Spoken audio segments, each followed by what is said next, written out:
Aloha, everyone. Thanks so much for having me at the workshop today. My name is Peter Washington, and I am an assistant professor in the computer science department at the University of Hawaii at Manoa. And today I'm going to talk to you about some of the work that my lab, the Hawaii Digital Health Lab at the University of Hawaii, works on in terms of wearable computing and in particular, personalized machine learning using these wearable devices and how that framework can enable some of the themes of today's workshop. So privacy, interoperability, accessibility, and interpretability. So we'll get to that, but first let me set the stage with the wearable work that we do. So in my lab, we're really interested in collecting multimodal sensor streams from wearable devices and predicting adverse health outcomes from these devices. So the challenge with using AI to predict these adverse health outcomes is that the sensors from these devices are highly heterogeneous across individuals. So what that means is that, let's say, you have your baseline heart rate for one person, and they're just sitting down, and their baseline heart rate is a high baseline heart rate with low variability. So it doesn't change much. It's kind of consistently high. And that's person one. And then you have person two, whose heart rate is at baseline pretty low when they're sitting down, but there's a lot of variability. Sometimes, let's say they get anxious or something, and so their heart rate may be way higher, or sometimes it gets really low for some medical reason, and that's their baseline heart rate. And so that makes it really challenging to use AI in the traditional framework where you have a one general purpose machine learning model that's applied to all patients, to all users in the same way. It's a single model. And in healthcare, that's often what you find. But in wearables, that's not really effective for the reason I just outlined, the heterogeneity of the data. And so what we're looking at doing is building personalized AI models or a separate AI model per person. And what this looks like is that you can collect some labels of the adverse health event of interest from the user over a period of time, and that's the training data. And then to evaluate the model, you collect test data after the model's trained at a period of time in the future. So this is in the context of health things that occur frequently. So let's say blood glucose spikes or stress-related hypertension or things like this, adverse health events that repeatedly occur in an individual. So these are things like symptoms, health symptoms. And it's useful to detect these sorts of things using wearables because then you could intervene in real time using digital health solutions. And my lab is interested in doing this type of work as well. But there's a lot of challenges to making this work. And so I'll get to that in a second. But first, I'd like to set the stage about the type of machine learning that we're doing, as well as the application areas that my lab is specifically looking at. So in terms of the machine learning that we're doing, we're most interested in multimodal machine learning, which is essentially machine learning where you have multiple various different types of input. So let's say in our case, heart rate input, an accelerometer input, a skin temperature input, and these inputs all look very different. And so we do a lot of work in multimodal machine learning to build a single model that can take these very different types of input streams. I mean, they're somewhat similar in that they're all 1D signals, but other than that, they're very different in what the signals look like and what you could expect from the signals. And so that is, in our case, multimodal machine learning. But you could also have multimodal machine learning where one of the signals is 2D, like an image, or 3D, or text. And so that's a lot of times multimodal machine learning is talking about that. But in our case, it's just a variety of different types of signals that are really different inputs to the model. And so one thing that we do to make things a little bit more feasible to our end users is to look at the confidence of the model over time. And if the model emits a high confidence, then we don't bother asking the user for their label of the adverse health event of interest. And that's called an EMA, or ecological momentary assessment. It's just a fancy way of saying pop something up on an app and ask the user about their current symptoms. And Alternatively, if the confidence is hovering around random, so let's say 56% probability or 46% probability, then okay, we would want to trigger an EMA in those scenarios because the model's not too confident there. So now I want to shift gears a little bit and talk about some of the application areas that my lab is looking at using this framework. So the first is detecting meth craving and use. So the thing about meth craving or substance craving in general is that it varies across people. And it's probably really difficult to uh, predict whether someone's craving a particular substance in a generalized manner, right? Because what causes different people to crave is going to be very different. And let's say they ingest the substance, detecting use is going to be very different across people as well, because everybody's body reacts differently to things. And their baseline dynamics are different already, as we discussed before. So this is a perfect use case for this personalized AI framework where, okay, building a general purpose machine learning model, as advanced as machine learning is becoming these days, probably not too feasible for something like this. But personalized AI is perhaps much more feasible using this approach where, okay, assuming that there's some degree of consistency within a person, we should be able to predict the things that we're interested in.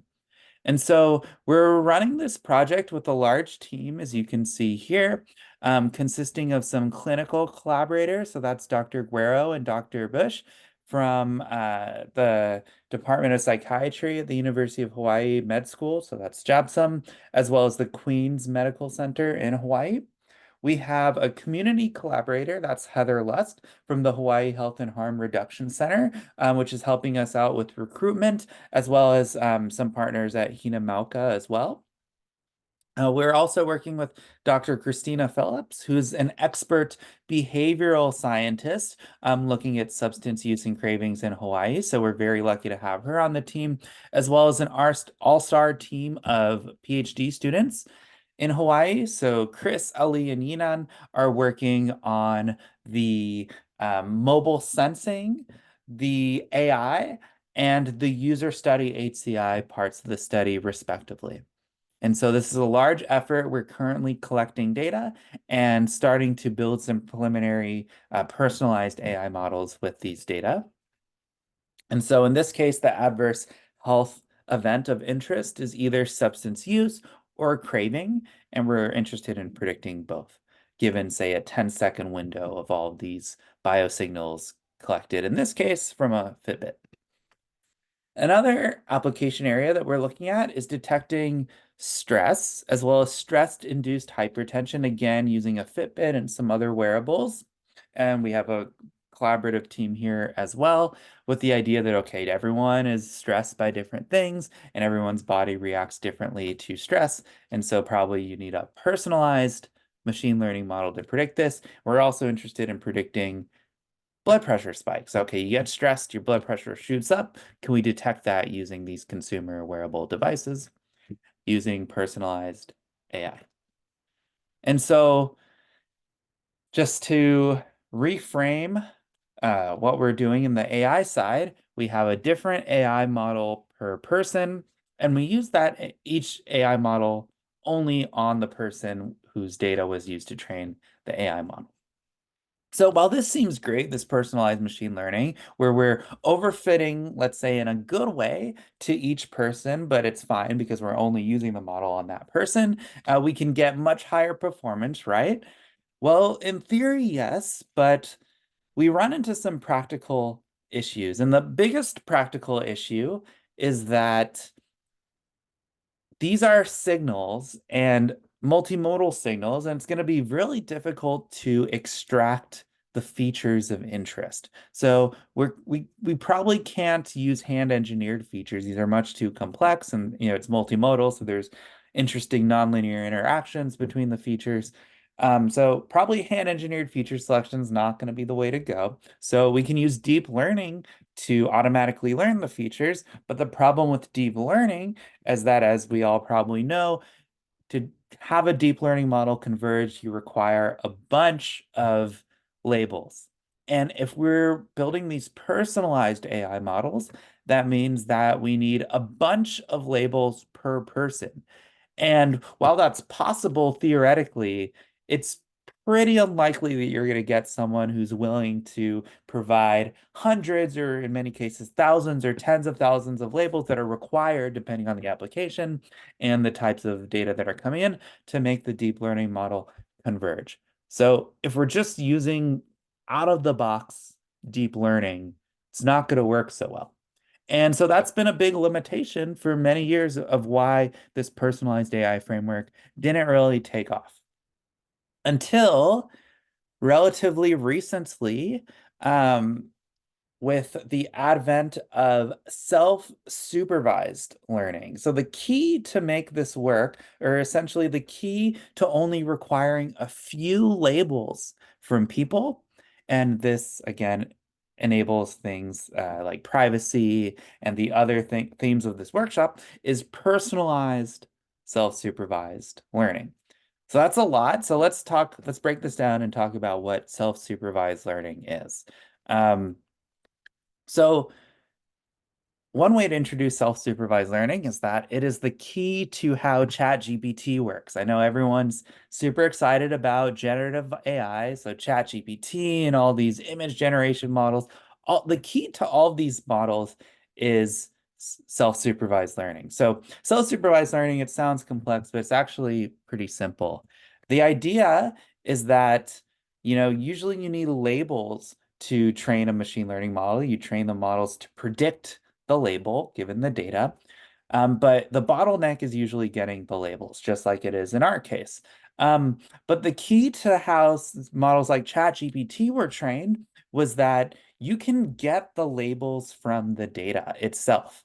And so if you can, in the case of ChatGPT, mine all the text on the internet, mine Wikipedia and Reddit and Google search and download the website text, and train a model to, let's say, as input to the model, take the first 10 words of some random part of the text, and as the output of the model, predict what is the most likely next word, then now you have a model that, if you can train it to predict what is the most likely next word, well, probably that model understands a good amount about human language as its baseline. And the beauty of this is that you don't need human labels. The labels are kind of inherent in this approach. You just get a bunch of text, you chop it up into, 10 words followed by the 11th word, which you're predicting, and you can get kind of an unruly amount of training data by doing this approach. And it's self-supervised because you're using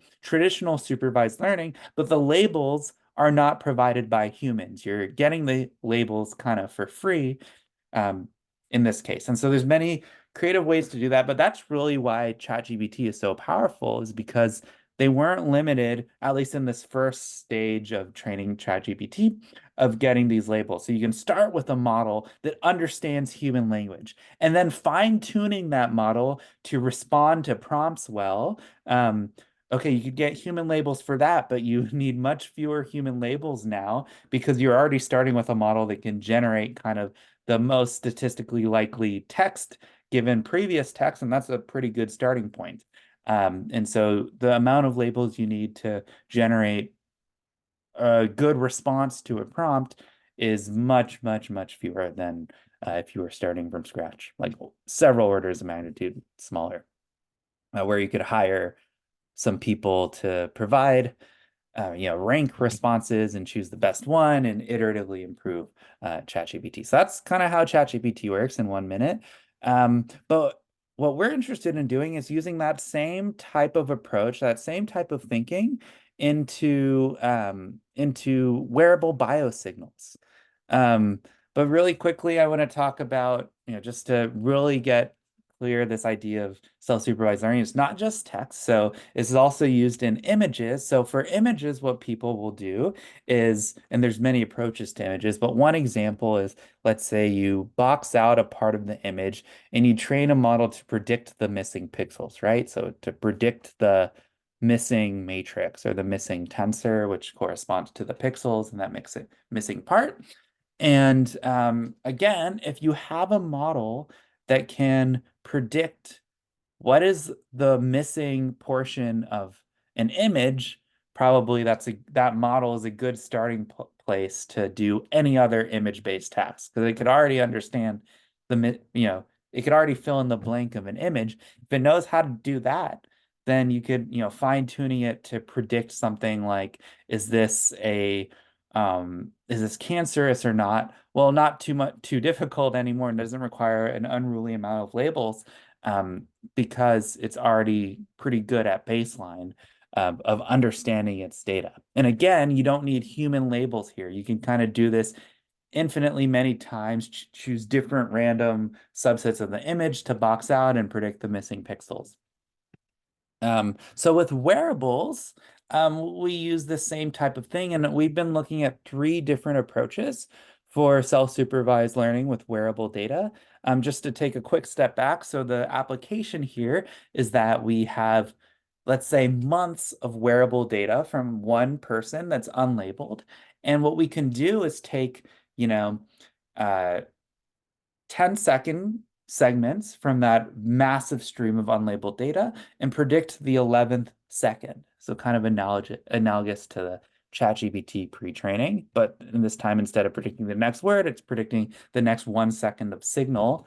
Um, and so that's what we're showing in subfigure C here, where we have a missing portion of the signal, and the output of the neural network is what was the missing portion. But we also have other approaches that we've tried too. So in that same idea, but in the multimodal context, as we see in subfigure A here, is we take 2 different modalities. So let's say uh, electrodermal activity and accelerometer, and as well as the first part of, say, heart rate. And then we predict the 11th second of the heart rate signal as an example. And that's how we can start to learn multimodal features. And then finally, contrastive learning is a popular approach in self-supervised learning as well. I don't want to get into that now because we're running short on time. I just want to keep this at 20 minutes. But basically applying contrastive learning to the signal case as well as another thing that we've tried.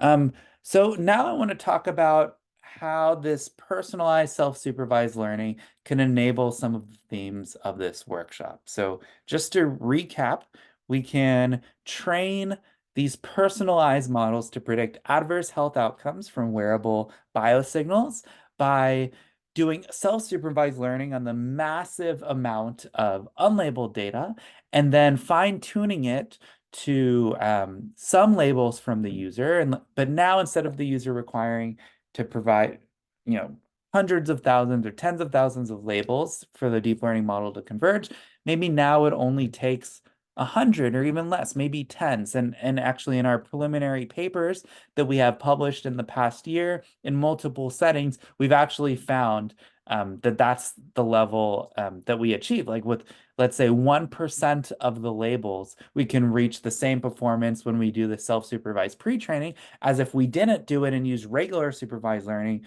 Well, to get that same performance, we need 100 times the number of labels. So this really reduces the number of labels needed to have your model converge. And so the benefits of it can be privacy. Well, if you're doing personalized AI, all the user data can remain on the user's device because you're just using their data to train the model. So that's how you could achieve privacy.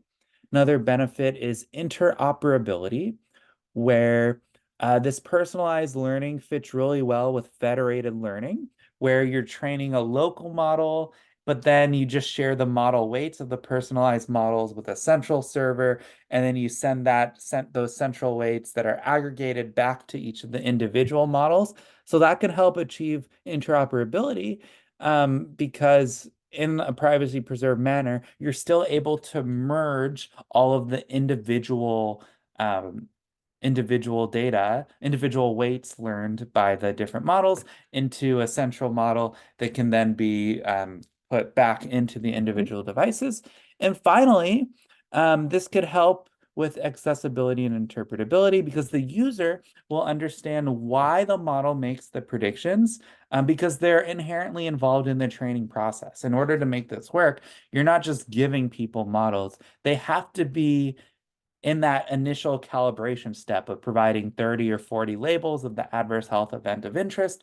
So it's not too much work if we do the self-supervised pre-training and now it's 30 or 40 labels instead of hundreds of thousands.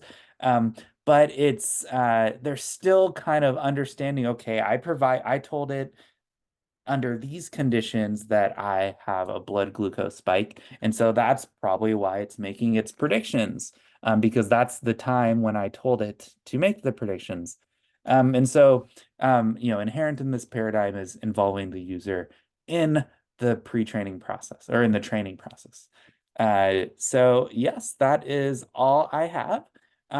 Sorry I couldn't make it in person, but thanks so much. And if you have any questions about this work, feel free to email me at the email listed here. If you check on Google Scholar, we've had a bunch of papers in this area over the past year that really dive deep into the technical evaluation and the technical results and a bunch of plots and figures and all the details are there. So if you're interested, or if you want to contribute in this space as well, because we're always looking for new folks to join the team, don't hesitate to reach out. So thanks so much for including me, and have a wonderful rest of your workshop.